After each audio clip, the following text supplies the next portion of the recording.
মূলত আমি কোনো দোকানে কাজ করি না, তবে যে কাজ করি এটা দোকানেরই কাজ।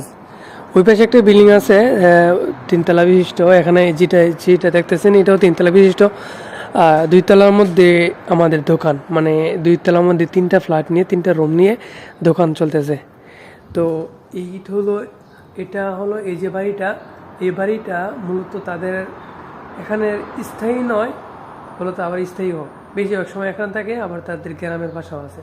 তো গ্রাম থেকে এখানে আসছে প্রায় 25 বছর হয়েছে। 25 বছর এখানে দালান কোঠা সব কিছু করছে, এখানে সবাই সেটেল হয়েছে। তবে ঈদের সময় বা ভালো ভালো সময় মুহূর্তগুলো তারা দেশের মধ্যে গ্রামের মধ্যে কাটায়।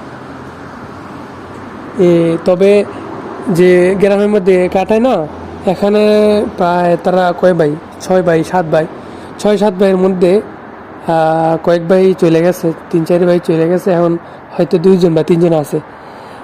সালেম আমার বসও চলে গেছে, হয়তো একজন আছে নিচে থাকে আমার এখানে, সবাই চলে গেছে। আর এই গাড়িগুলো দেখতেছেন না, এগুলো ভাড়াটিয়া, ঠিক আছে, এখানেই ভাড়া থাকে তারা।